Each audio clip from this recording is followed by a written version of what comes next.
Welcome back to State of the Union. I'm Jake Tapper. President Trump says he is getting close to getting the cabinet he wants. One Republican senator's response, not so fast. Senator Rand Paul of Kentucky says he will oppose President Trump's pick for Secretary of State, Mike Pompeo, and his choice for CIA Director, Gina Haspel. In a blistering op-ed, Senator Paul wrote, quote, "This issue is much bigger than a simple disagreement over policy and far more consequential. These are dangerous appointments," unquote. With such a slim Republican majority in the Senate and with John McCain at home in Arizona battling cancer, Paul's opposition means President Trump might need Democratic support to move his picks through Congress. And Senator Rand Paul of Kentucky is joining us now. Senator, I want to talk about your opposition to President Trump's nominees in one sec. But first, the news that former FBI Director Andrew McCabe has been fired. The president and his lawyer are both using this as an opportunity to talk about why they think the Mueller investigation should be ended immediately. What would your response be if President Trump ordered the firing of Mueller? Well, I've said all along I don't like special prosecutors. I think they have too much power and too much power to go far afield of the question. I do think, though, that we have a real problem in that the FBI and our intelligence agencies have become politicized.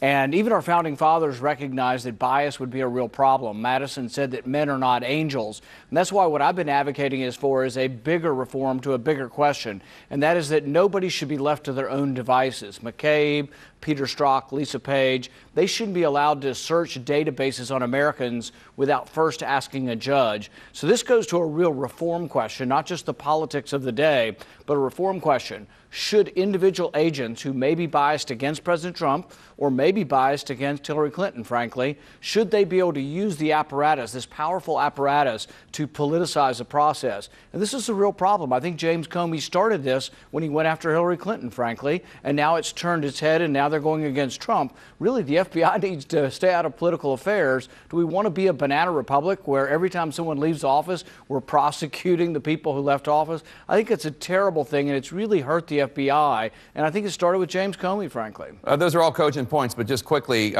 would it bother you if the president ordered the firing of Mueller?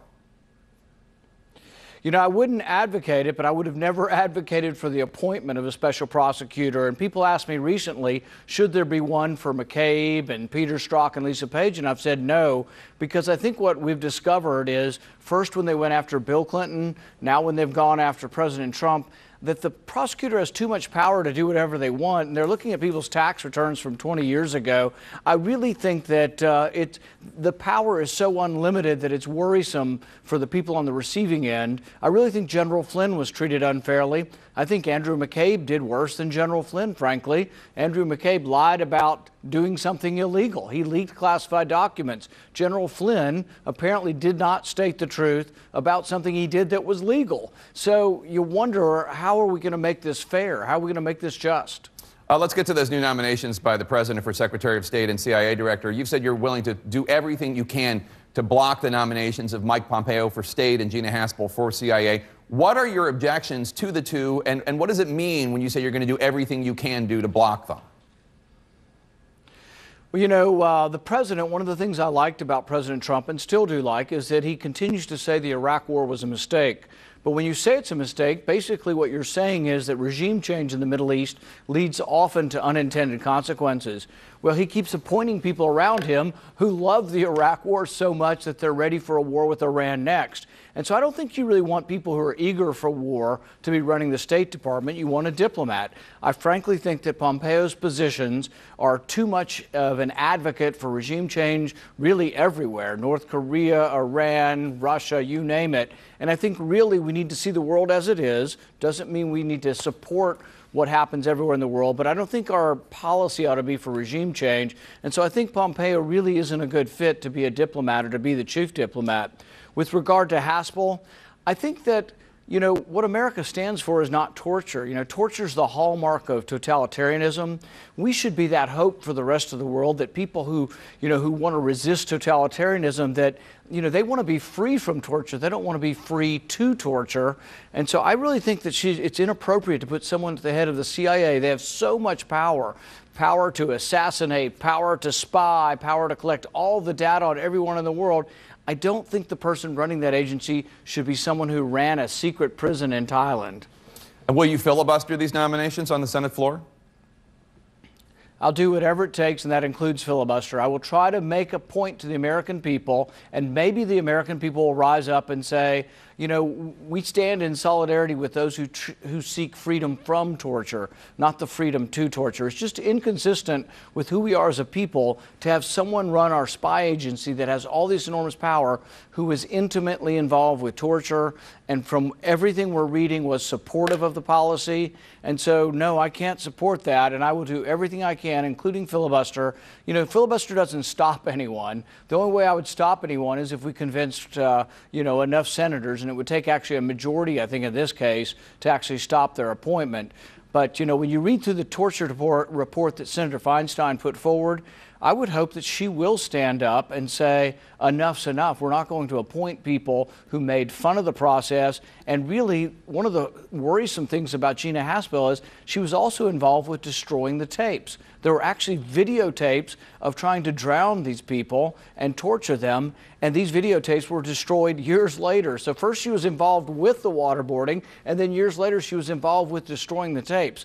There's no way in the world that she should be running our spy agencies with all of their power. And here's the pushback you're going to get. Congresswoman Liz Cheney of Wyoming, the daughter of former Vice President Dick Cheney, tweeted about you this week saying, quote, Gina Haspel has spent her career defending the American people and homeland. Rand Paul is defending and sympathizing with terrorists, unquote. Your response? You know, juvenile, but I think the Cheneys, both father and daughter, could spend a lifetime trying to justify the thousands of soldiers, thousands of Iraqis who died in the Iraq War, which was an unnecessary war, made the Middle East less stable, emboldened Iran, and really have been wrong about every foreign policy decision of the last 4 years. So I think when they're done explaining why people had to die in Iraq, why people had to be maimed in Iraq, and why it really made the situation worse, the Cheneys can then stand up and try to make some points about other foreign policy.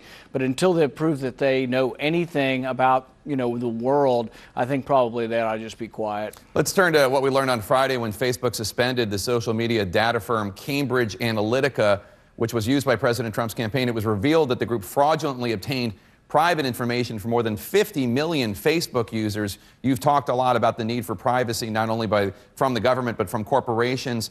Do you think that the American people can trust that these massive social media companies can safeguard their privacy? And if not, should there be regulation? I'm very concerned about privacy, primarily from the government, because I think the government takes it from you unwillingly.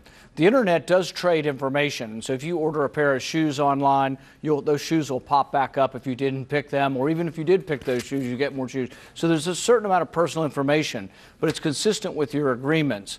The main thing I say is that we ought to be very, very careful about the government collecting that data from private entities. With regard to private entities, they can break the law also, and I'm not sure of the specifics of this. People will have to look into it, but whether or not it broke the law, absolutely the privacy of the American consumer, the American individual, should be protected. Senator Rand Paul of Kentucky, thank you so much, sir. Always good to see you. Thank you. Coming up, a very different perspective on Haspel and Pompeo. Trump ally and confidant Senator Lindsey Graham is frustrated with Senator Paul's threat to block the president's nominees, and he's here to respond. Coming up next, stay with us. Welcome back to State of the Union. I'm Jake Tapper. We just heard Republican Senator Rand Paul vowing to do everything in his power, including a filibuster, to block President Trump's nominees for Secretary of State Mike Pompeo and leader of the CIA Gina Haspel. Joining us now is a Republican senator with a very different take, Senator Lindsey Graham of South Carolina. He's a member of the Judiciary Committee. Senator, thanks for joining us. You just heard Rand Paul talking on why he opposes Mike Pompeo and Gina Haspel. What's your response? I think he's an outlier, Senator Paul, certainly within the Republican Party. My response is that Mike Pompeo is a highly qualified person to be Secretary of State, #1 in his class at West Point, Army officer, member of Congress, CIA director. He's close to the president. He shares the president's worldview that North Korea is a dangerous threat to the homeland, that we need a better deal with Iran.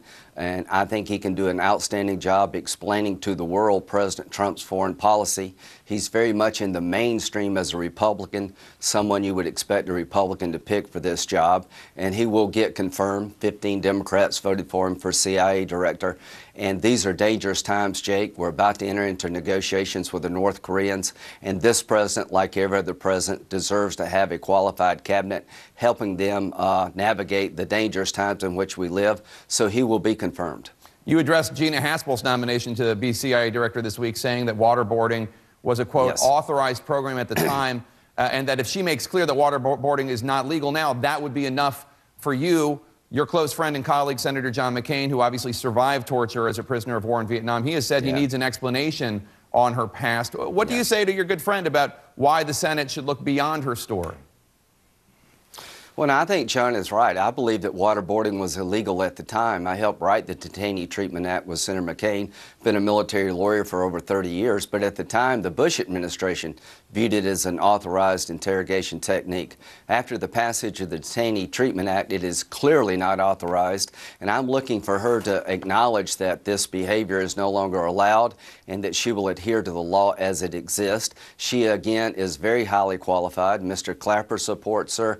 Leon Panetta supports her. Mr. Hayden supports her. She's excellent at what she does, but she will have to adhere to the law as I believe it exists today, and that will be the test for me. What about Rand Paul's objection that her name was on the cable ordering the destruction of the videotape evidence of the waterboarding? Does that concern you? Well, we'll look back and see what she did and what role she played, but I'm looking forward. At that time, the Bush administration, I think, had the wrong view of the law, but the law is now very, very clear, thanks to Senator McCain and others, and I will be looking for her to understand that the law has changed and she cannot engage in these interrogation techniques. I think it undercuts our national security, but in terms of her qualifications, to me, they're second to none. Attorney General Jeff Sessions fired former FBI Deputy Director Andrew McCabe on Friday night, 2 days before he was set to retire from the agency and receive his pension. McCabe says this was a politically motivated effort driven by the president himself. And though there was this, of course, Inspector General recommendation that he be fired, but President Trump was calling for the firing months ago. He celebrated it on Twitter after it happened. Do you have any concern about the way that President Trump personally has politicized Andrew McCabe? I think President Trump believes that he's been put upon by the FBI. He reads the texts between the two FBI agents in charge of the Clinton email investigation, showing a bias against him and support for her. And Mr. McCabe, the Office of Professional Responsibility, has recommended that he be dismissed. But to the average American, I think we owe it to the average American to have a hearing in the Judiciary Committee where Mr. Sessions, Attorney General Sessions, comes forward with whatever documentation he has about the firing and give Mr. McCabe a chance to defend himself. I believe when it comes to this issue, we need as much transparency as possible to make sure it wasn't politically motivated.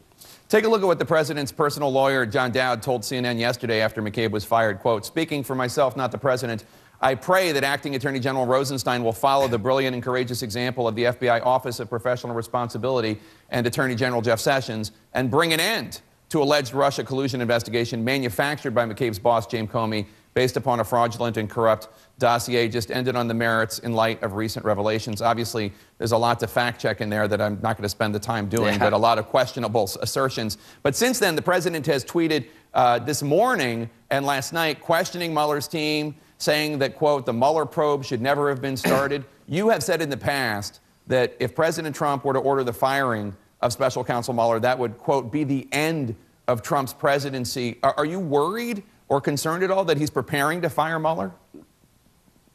Let me be really clear about this. What Mr. McCabe did has absolutely nothing to do with the Mueller investigation. The dossier, I think, was mishandled by the FBI.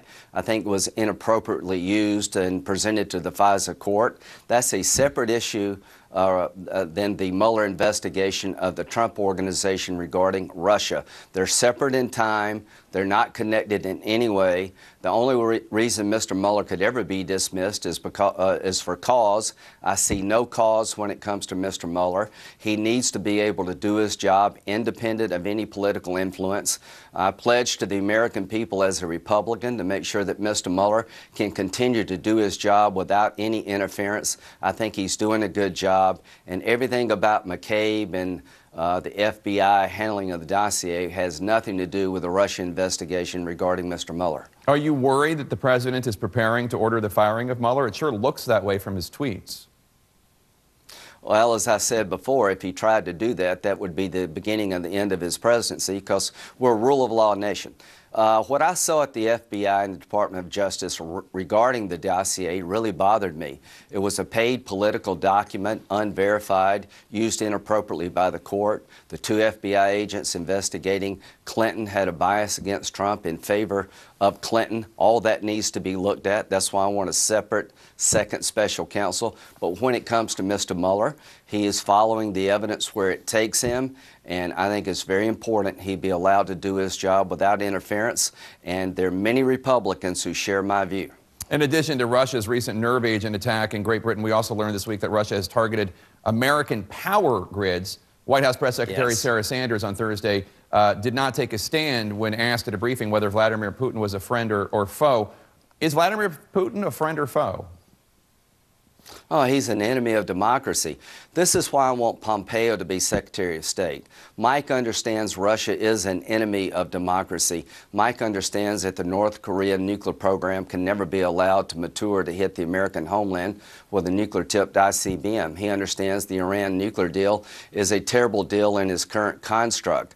You cannot argue that Mike Pompeo is out of the mainstream when it comes to somebody a Republican president would pick to be Secretary of State. So Mike gets Russia, and I would urge the administration, particularly President Trump, to sanction more people. This first round is good, but they're inner circle members around Putin, oligarch types around him that need to be sanctioned because Russia is on the move throughout the world, and we need to push back more aggressively, and I think Pompeo would do that.